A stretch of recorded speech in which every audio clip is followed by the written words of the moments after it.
दोस्तों नमस्कार, मेरा नाम है अनूप आकाश वर्मा और आप देख रहे हैं द रिपोर्टर हिंदी। पश्चिम बंगाल विधानसभा चुनाव 2026 के दूसरे चरण में 142 सीटों पर होने वाला मतदान राज्य की सत्ता की दिशा तय करने में निर्णायक भूमिका निभा सकता है, क्योंकि इस चरण में कोलकाता महानगर, औद्योगिक बेल्ट, दक्षिण बंगाल के घनी आबादी वाले जिले और सीमावर्ती संवेदनशील क्षेत्र शामिल हैं। ये पूरा भूगोल सामाजिक, आर्थिक और धार्मिक दृष्टि से बहुत विविध है, इसलिए यहाँ का चुनावी गणित भी बहुस्तरीय है। अगर इसे जोन वाइज समझें तो सबसे पहले कोलकाता और आसपास के शहरी क्षेत्रों जैसे भवानीपुर, कस्बा, टॉलीगंज, बालीगंज की बात करें, जहां मध्यम वर्ग, उच्च मध्यम वर्ग, व्यवसायी और सरकारी कर्मचारी बड़ी संख्या में हैं। इन सीटों पर ममता बनर्जी की व्यक्तिगत छवि और शहरी कल्याण योजनाओं का असर अभी भी मजबूत दिखता है। लेकिन यहां बीजेपी ने 2021 के बाद से संगठनात्मक विस्तार किया है, जिससे उसे शहरी वोट का एक हिस्सा मिल सकता है। फिर भी ग्राउंड रिपोर्ट्स संकेत देती हैं कि इन शहरी सीटों पर टीएमसी हल्की बढ़त बनाए हुए है, जबकि बीजेपी दूसरे नंबर पर रह सकती है और कांग्रेस वाम गठबंधन सीमित प्रभाव में रहेगा। औद्योगिक बेल्ट हावड़ा, हुगली, डांकुनी, बाली में मजदूर वर्ग, ट्रेड यूनियन प्रभाव और बंगाली बनाम बाहरी मतदाताओं का मिश्रण चुनाव को जटिल बनाता है। यहां पारंपरिक रूप से वामपंथी प्रभाव रहा है, लेकिन पिछले एक दशक में टीएमसी ने इस आधार को काफी हद तक अपने पक्ष में कर लिया है। बीजेपी को यहां हिंदी भाषी और कुछ श्रमिक वर्गों में समर्थन मिलता है, लेकिन यूनियन नेटवर्क और स्थानीय नेतृत्व के कारण टीएमसी को बढ़त मिलती दिख रही है। दक्षिण 24 परगना, सुंदरबन और तटीय इलाकों की बात करें तो यहां आर्थिक रूप से कमजोर हुआ है। मछुआरा और ग्रामीण आबादी अधिक है, जहां सरकारी योजनाओं, राशन, आवास, महिला सहायता का सीधा असर दिखता है।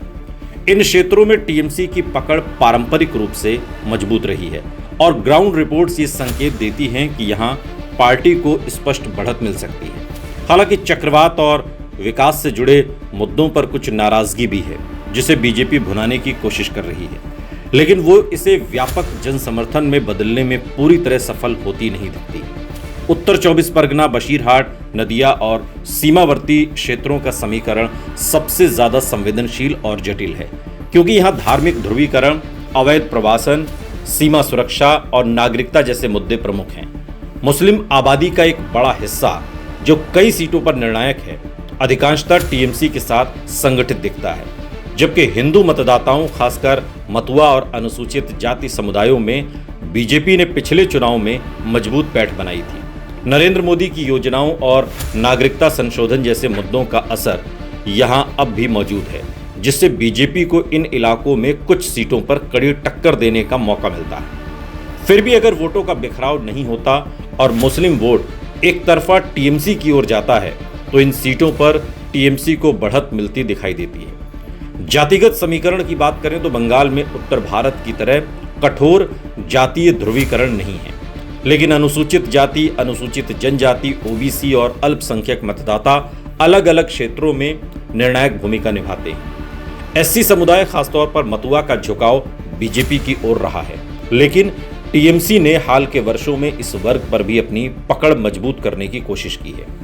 मुस्लिम मतदाता, जो दूसरे चरण की कई सीटों पर 30 से 50% तक हैं, टीएमसी के लिए सबसे बड़ा मजबूत आधार बने हुए हैं। कांग्रेस वाम गठबंधन को कुछ पॉकेट्स जैसे नदिया और मुर्शिदाबाद से सटे क्षेत्रों में सीमित लाभ मिल सकता है, लेकिन व्यापक स्तर पर वो मुकाबले से बाहर नजर आते हैं।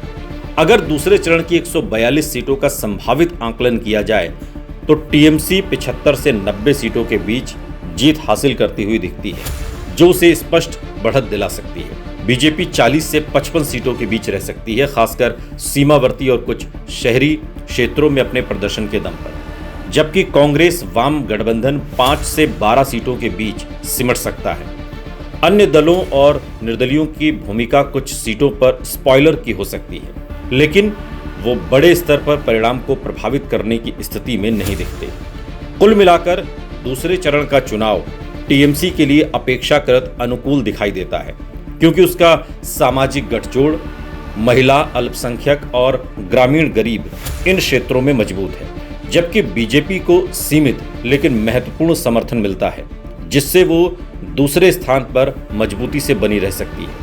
कांग्रेस वाम गठबंधन का प्रभाव सीमित है, लेकिन कुछ सीटों पर वो परिणाम को दिलचस्प बना सकते हैं।